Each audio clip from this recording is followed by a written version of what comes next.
Olá a todos e a todas. A primeira iniciativa que o Papa Francisco fez no campo administrativo e em vista da reforma da Cúria e da Igreja foi a criação de um grupo de cardeais. E aí o Papa revelou como é importante o trabalho colegiado, o trabalho em grupo, em comunhão com outros, na escuta uns dos outros.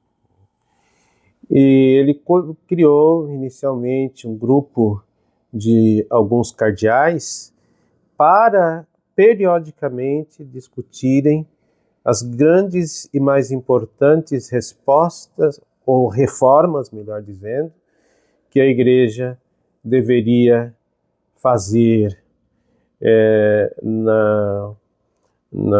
na Cúria. E assim, o Papa Francisco segue com grandes iniciativas e apresenta alguns pontos importantes de continuidade e de inovação. E mesmo naqueles pontos de continuidade, há sempre um toque de novidade próprio dele. Por exemplo, algo que principalmente depois da publicação da Evangelii Gaudium ficou muito forte, a expressão e a necessidade de uma igreja em saída. Isso nos faz lembrar o documento do Concílio Vaticano II, Gaudium et Spes, as alegrias e as esperanças. Uma igreja que se coloca em relação com o restante do mundo, com a sociedade civil, com todos os homens e mulheres amados e amadas por Deus como são. Então o Papa fala, não podemos ser mais uma igreja fechada em si mesma. É preciso que a gente saia, porque uma igreja fechada em si mesma é uma igreja enferma. E de fato, fechar-se dentro de uma casa e ficar o tempo todo ali é fonte de enfermidade. O Papa Francisco nos convida a isso. Para nós, para muitos de nós que fomos formados em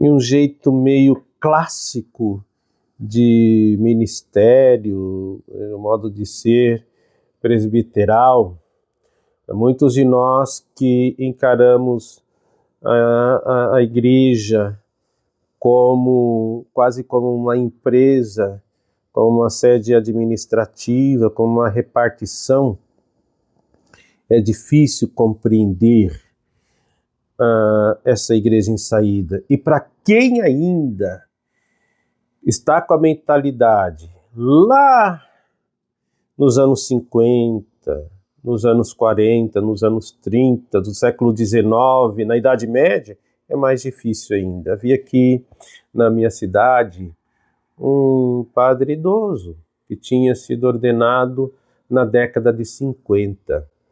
Quando ele ouviu o Papa falando sobre igreja em saída, ele falou assim, mas a igreja não tem que sair. São aqueles que estão fora que devem vir até nós. Era a mentalidade dele. Um homem formado e ordenado na década de 50. perfeitamente compreensível para aquela mentalidade. Mas existe um outro fato. Muitos presbíteros jovens, muitos jovens leigos, adotam esta ideia e muitos de nós temos medo desta igreja em saída, que por um tempo existiu. Por um tempo existiu, principalmente aqui no nosso Brasil. Haja vista as comunidades eclesiais de base que praticamente foram extintas, varridas em muitas igrejas locais do nosso imenso Brasil. Foram varridas, extintas por questões principalmente ideológicas, nada evangélica ou doutrinal. Né? Então, temos aí este convite do Papa Francisco, que é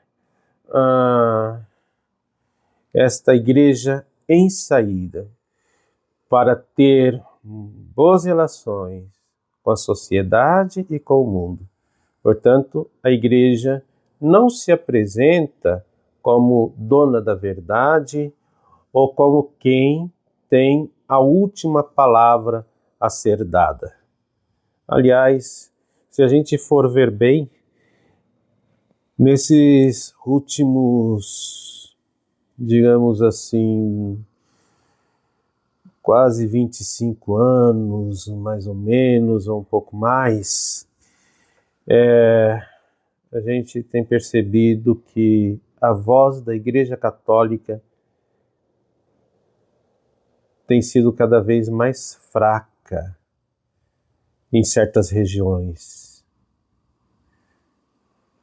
Se não fosse a pessoa do Papa Francisco, a pessoa da Igreja Católica que foi mais escutada nesses últimos anos, durante todo o seu pontificado, a Igreja talvez não teria aquela voz profética e tão necessária para os tempos de hoje. Pois as escolhas de viagens que o Papa Francisco fez, principalmente dando preferência aos países que se situam tanto geograficamente quanto existencialmente, como religiosamente, na periferia do mundo. Né? Então, o Papa Francisco teve essa ousadia de ir ao encontro das minorias. A primeira viagem dele fora do Vaticano foi para Lampedusa, para como que protestar as atrocidades que faziam e que ainda acontecem com os migrantes. O Papa Francisco foi para lá, Lampedusa, para chamar a atenção no mundo inteiro para a necessidade do cuidado com os migrantes e imigrantes. E não podemos nos esquecer da sua primeira viagem apostólica fora da Itália, que foi aqui no Brasil, a Jornada Mundial da Juventude, onde ele deixou grandes mensagens. E uma mensagem muito importante que creio foi importante para mim. Não foi proferida tanto aos jovens e talvez por isso passa desapercebida, mas foi no encontro com os bispos presentes na Jornada Mundial da Juventude e aos bispos brasileiros, onde o Papa Francisco chamou bastante atenção sobre a colegialidade episcopal e a importância das conferências episcopais. O grande trabalho do Papa Francisco nestes longos anos, estes longos 12 anos de pontificados, que, pensando bem agora, longos não foram, porque desejaríamos que o Papa Francisco continuasse por muito mais tempo como Papa. Nem envelheceu, nem envelheceu. Para mim,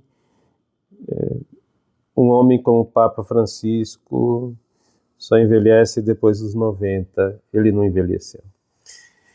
Pois bem, mas, digamos, uma tarefa que o Papa Francisco levou a sério e que se concluiu há pouco tempo foi o sínodo sobre a sinodalidade, que se expressa naquela primeira palavra que o Papa usou na sua primeira homilia: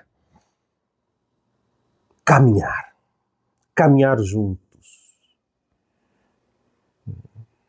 Não existe uma vida sem caminhar. A gente precisa caminhar. O cristianismo se constrói no caminho e não num lugar parado, e não numa vida estática, mas no caminho. E um caminho que é feito com todos e todas. E nesse sentido, o Papa Francisco, quando fala de todos e todas, são todos e todas mesmo. No retorno da Jornada Mundial da Juventude do Brasil para Roma, uma repórter brasileira perguntou ao Papa sobre as pessoas gays. E de tantas coisas que o Papa disse, ele pronunciou uma palavra que ficou marcada e está na memória de todos até hoje.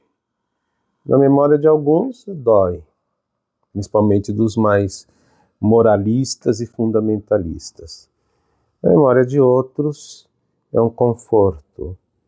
Se uma pessoa é gay e procura Cristo com sinceridade, quem sou eu para condenar?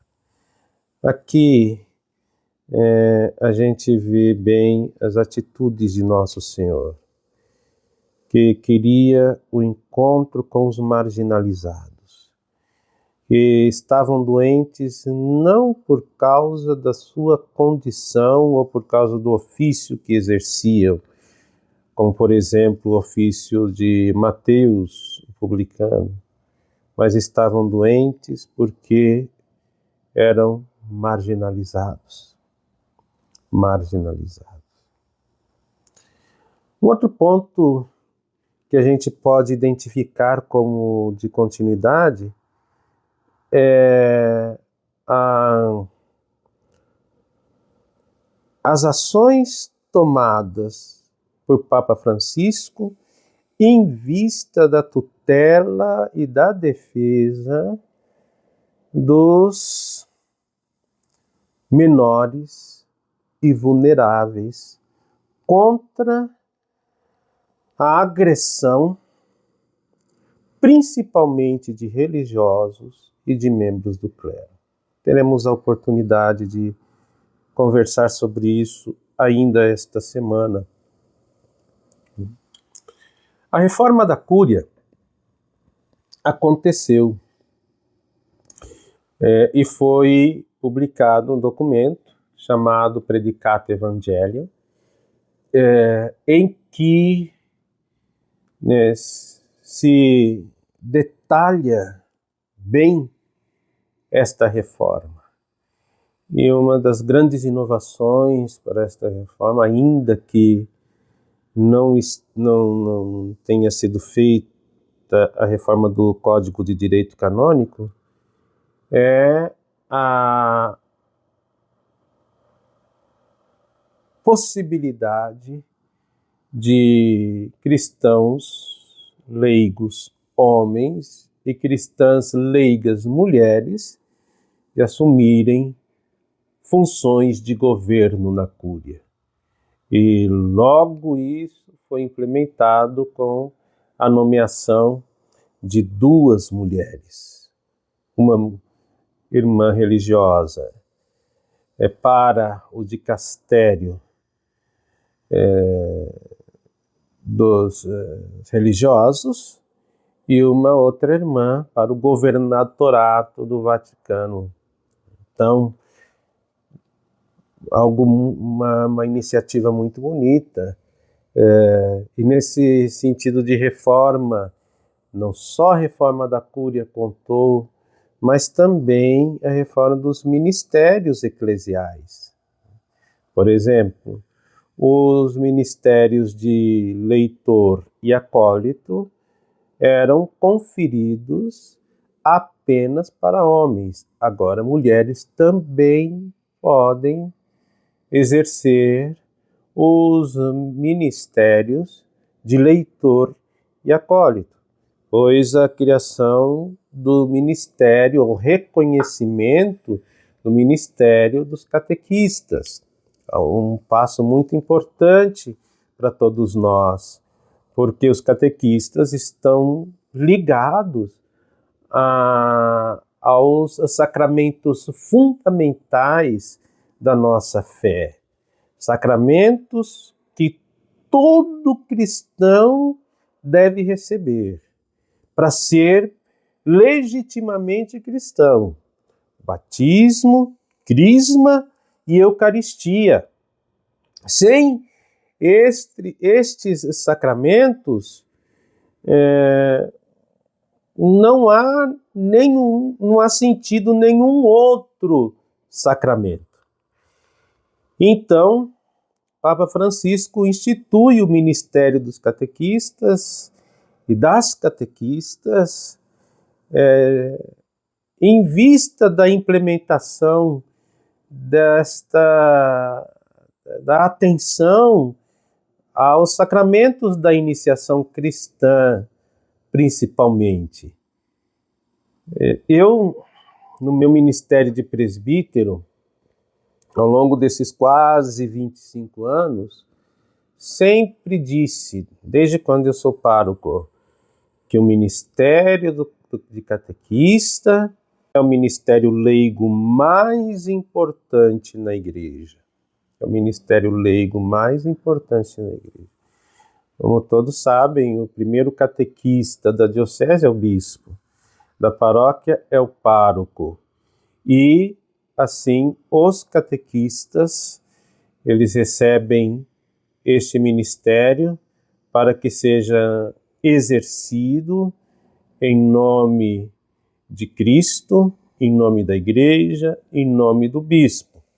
Então, este ministério de catequista é muito importante, foi algo muito bonito, muito profundo, uma intuição linda que o Papa Francisco teve de instituir o ministério da catequese. O Papa Francisco cuidou também para que a igreja fosse de todos e para todos, a começar pelas escolhas dos cardeais. Me marcou bastante quando no primeiro consistório para a criação de novos cardeais, o Papa escolheu o bispo de Tonga, um paizinho lá da Oceania, que mal aparece no mapa. Eu achava até que era, pelo nome, achava que era um país da África, mas não era ali da Oceania. E eu, com toda franqueza, ouvindo também de outros, mas que ideia é essa de criar um cardeal de um lugar que ninguém sabe sequer onde é. Mas havia um desígnio muito importante que agora vai ter um papel fundamental na escolha do próximo Papa. É a universalidade da Igreja na representação dos cardeais. Como todos devem saber, e quem não sabe, fica sabendo agora, os cardeais pertencem ao clero de Roma. Quando eles são nomeados, eleitos cardeais, criados cardeais, no momento da sua criação, eles recebem uma igreja titular que simboliza a sua paróquia. E depois de alguns dias, eles vão até esse local e tomam posse, né? Então, o Papa Francisco quis expandir o seu clero para o mundo inteiro.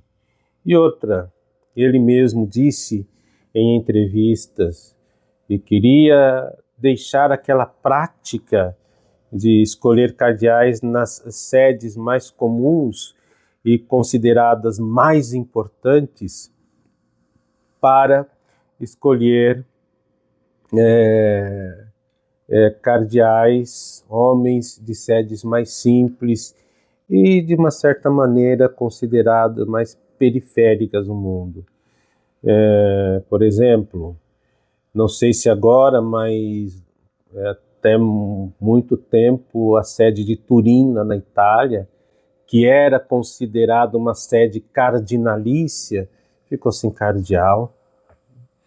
Depois, no Brasil, por um bom tempo, a sede primaz ficou sem cardeal, Salvador, agora que tem Dom Sérgio da Rocha, mesmo assim transferido de Brasília, de onde que o Papa escolheu o bispo para ser cardeal.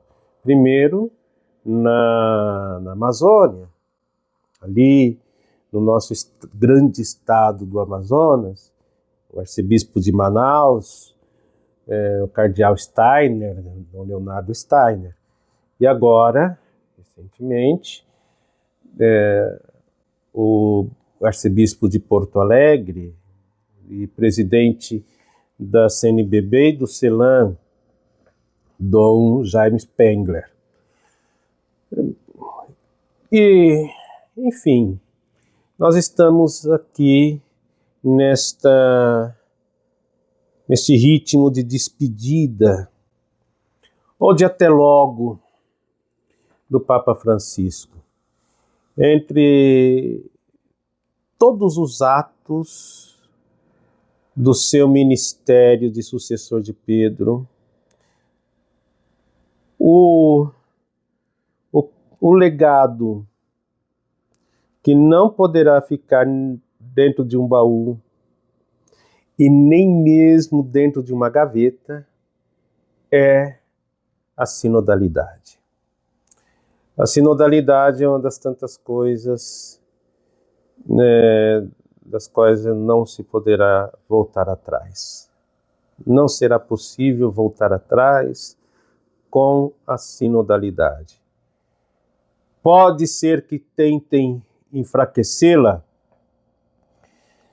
mas a sinodalidade, daqui para frente, é algo essencial e constitutivo da Igreja. Diria que é uma sua nova propriedade fundamental, além da Igreja ser una, santa, católica, apostólica, a Igreja é sinodal. Então não dá para voltar atrás. A Igreja não pode renunciar em sair para o caminho. Ou é isso, ou realmente corremos o risco de entrar num colapso. em que seria muito difícil uma reanimação. Ainda que, digamos a verdade, a nossa santa una